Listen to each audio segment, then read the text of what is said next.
Hi there, I got a little two-part tutorial here dealing with gradients and using them in Adobe Dimension. This is kind of a rough tutorial. This is just my first stab at doing something like this for gradients. What I'm going to do is I'm going to build a gradient, or I'm going to build a gradient file over in Photoshop, and I'm going to save that as a file that I can fill into a base color of a material in Dimension. Whew. So here's what we got. I've got a sphere over here in Dimension. I've applied the plastic material to it. It's just sitting there waiting to be changed. Now, ahead of time, I went back over into Photoshop and I made myself a brand new file that's 2000 by 2000 pixels. You can see at the bottom here at 300 ppi, and it's filled with white. So what I'm going to do is I'm going to take this file and I'm going to come over and I'm going to click, let's say here on my color picker, and I'll pick something like this lime green, and then I'm going to ask Photoshop to fill that. I'm just going to do, it's a foreground color, so I'm just going to do Alt or Option Delete and fill it. Now I'm going to save this. And I'm just going to, I gave it a name called Demo Plastic Base Color Fill. That's a mouthful, isn't it? I'm just going to save it. Okay, I don't even have to have it open. I'm just going to close it here. And I'm going to kind of come over here in Dimension. Now, I'm going to click on the base color for the plastic material. And I'm going to click on Image. And I'm going to load that file that I created. It had that lime green. So I'm going to select a file. Here it is, Demo Plastic Base Color Fill, double click. And that's going to fill this here, and it's going to use as a fill for inside of Dimension. Most of you, or some of you, already know that. That's probably not any great shakes at all. But what you might not know is that I can come over here on this base color and I can click on this pencil and it will open up this file that's linked to this sphere in this instance, and it will open it up in Photoshop. Since it's linked and I come in here, I can go over here and I'll switch my two colors. I've got this dark burgundy color, and I'm just going to go again. I'm going to go Option or Alt Delete, and I'm going to fill it with that. And you say, well, Mark, it didn't update over here. No, it's not going to update till this file is saved. So I'm going to go Command or Control S, and I'm going to save this file. As soon as the save gets done, because it's linked back to this file, it's going to update the way it looks over here in Dimension. Now let's finish up on this, and then we'll go to part 2. So over here in Dimension, on Photoshop, I still have the file open. I can take a paintbrush, I can switch my colors, and Mom and Dad didn't spend too much money on art school, but that's okay. So there you go. Now, why isn't this updating? Well, you already know, because it hasn't been saved yet. There it is. Now I'm going to take you one step further. Let's do this. Let me open up my Layers panel here. And I'm going to go over here and I'm going to do something like, let's say, Window Adjustments.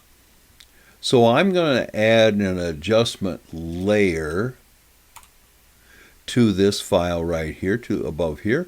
And let's say I pick this hue saturation. Drag it over here. Okay. Now you know about smart layers, that if I add this adjustment up here, it's like a pair of prescription glasses. We're looking through this to see this. So if I come up here and change the hue color, it's going to change the hues of that, everything on that layer. And then if I save it, of course, it's going to update over in Dimension. The nice thing, of course, about adjustment layers is if I don't like that, I can come over here and pick Reset, save it, And now I'm back to the way it was originally at. So keep in mind this adjustment layer gig here for a second. Okay, I'm going to double click on properties and layers and put that away. And I'm going to do something else. So now I'm going to stop and get ready to show you the second part. Okay, part 2. What I've opened up here in Dimension was that sphere again. I put the plain plastic material on it. In fact, I'll put it back to the default. And then what I did is I clicked on the base color icon here, or swatch. I went to image, and I'm going to open up that file I made ahead of time. And I called it, in this case, Material Plastic Material for Base Color. So not the best name, but it'll work. So I'm going to double click on that, and that's going to load this Photoshop file into the base color and apply it to that sphere. So here's where the fun's going to happen. I want to open up this file, which is linked here, into Photoshop and make changes like we did before. Now it's opened up over here. And what I'm going to do here is I have an extra file open, so I'm actually going to close this. I apologize. There we go. So I have a kind of a complicated layers panel here. I've got 3 adjustment layers above here, invert, curves, and hue and saturation. I have a neutral gray layer here, and that's the only layer showing right now. That's why it was applied that neutral gray to our sphere.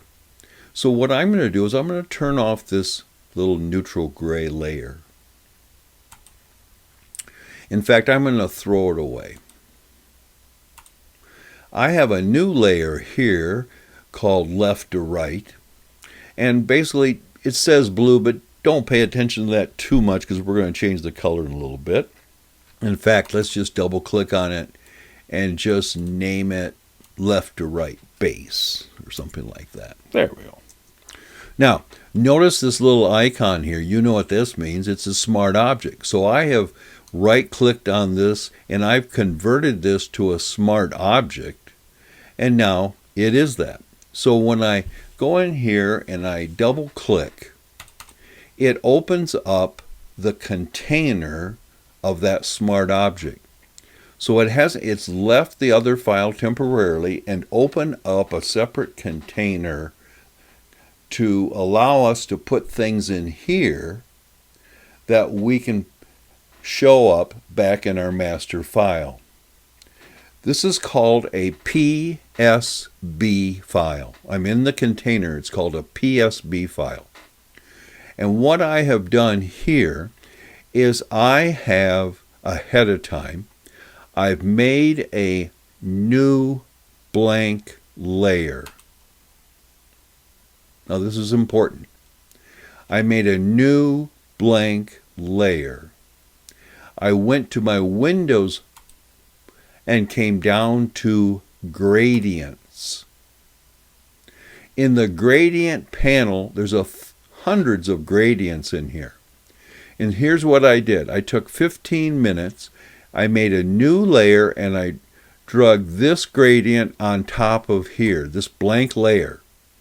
In fact, what I did is I continued to make blank layers and drag over on top each individual blank layer till I had all these. In this case, it was the blues. So I made 32 layers and drug each one of these gradients on top that blank layer. So now let me get rid of this. So in my smart object, I have all 30, I'm old, I can't remember, 32 different gradients here.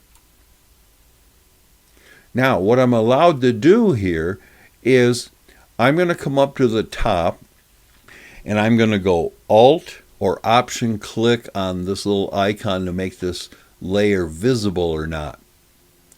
You might not know this, but if you do this, let me turn on a few layers to show you what's going to happen. If I come up here and Alt or Option click on this eye next to this layer, all other layers are turned off. So this is the active layer. I've turned off all the other gradient layers in here except for this one. I'm on my PSB file. Now here's something important. I have to save this change of picking this layer only.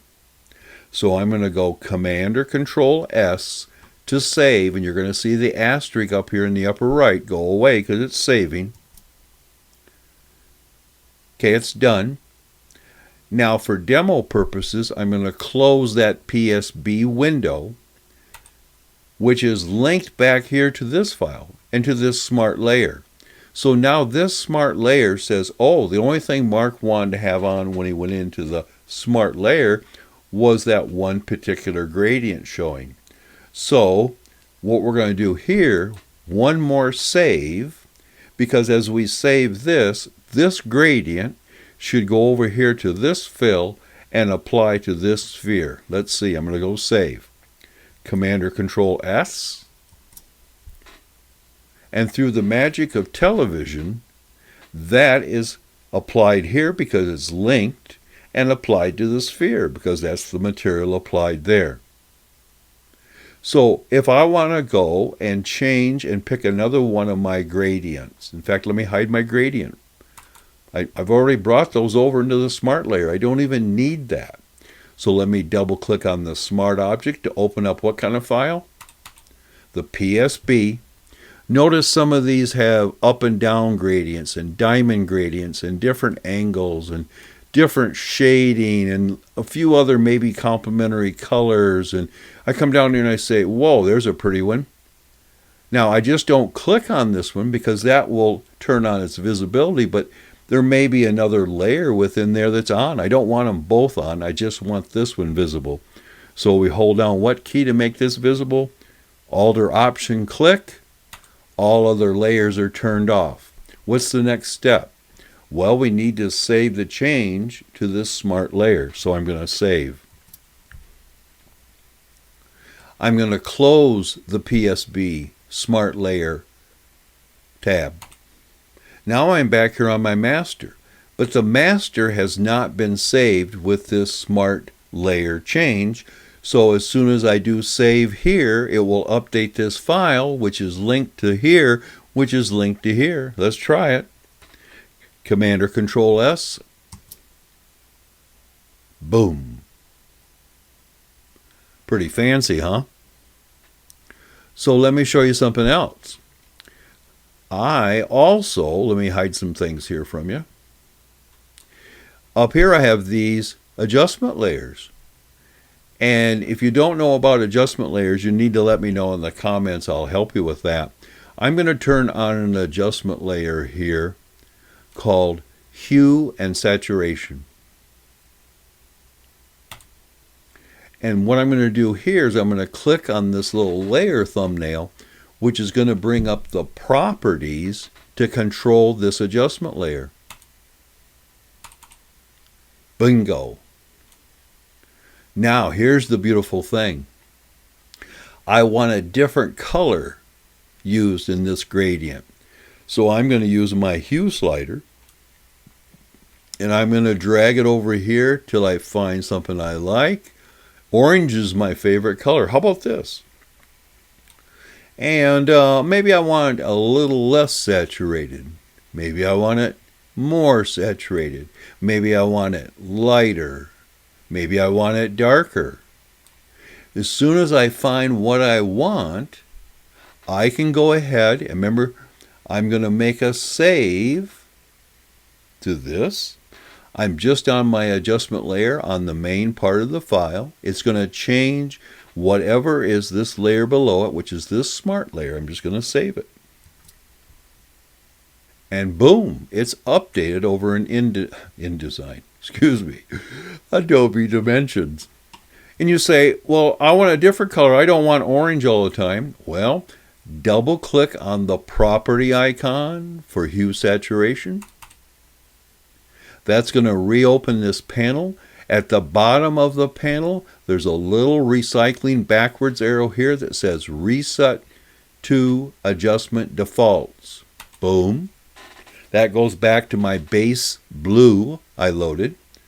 And so now I can go ahead and change it again if I want to. I can keep this one and just make the colors less saturated, more saturated. Well, Mark, I don't want to work with this gradient going light, dark, light. Well, okay. Double click on the Smart Object thumbnail. Find the one that you'd like to use. Maybe you want to do, let's see here. How about this one?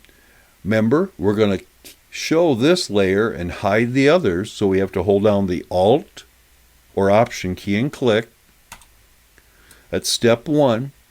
This is changing the smart layer on which one will show in this PSB. So I'm going to save it. And when it's done, I'm going to close it. I'm going to come over to my master. I'm going to save it. And this should update back in Dimension. And you say, well, Mark, I'd like to change the color of this or something about it. So go up to the Hue Saturation adjustment layer I put in there for you. Click on the Properties panel and say, I'm going to make those colors a little more saturated here.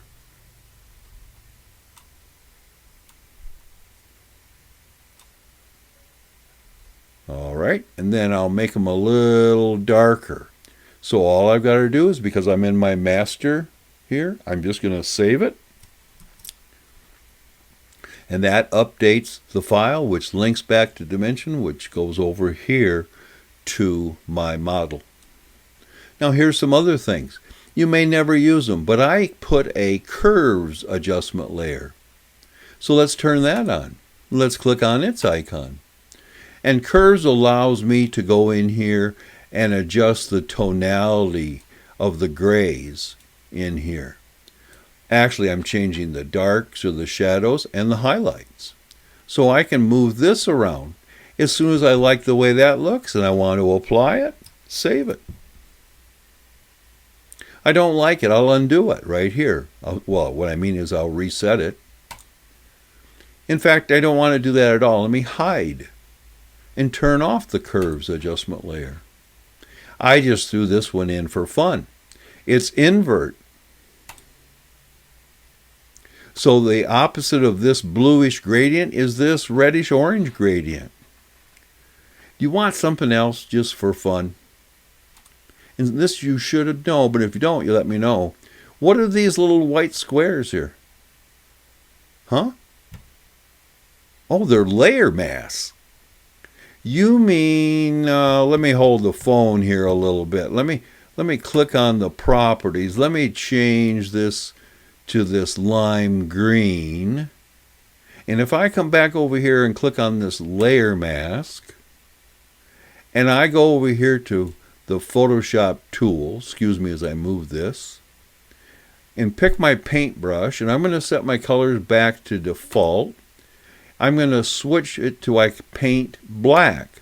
Remember, the mask is white, so it's showing me all the effects of changing this to lime green. So if I come over here with a paintbrush, let me bump up my size with my bracket key, I can come over here and I can paint black on this mask, and it will block that so it goes back to the blue. And if I save it, whew, wow, I can even mask out certain color. Oh, my goodness, this is great. Oh, you say you don't like it. That's okay.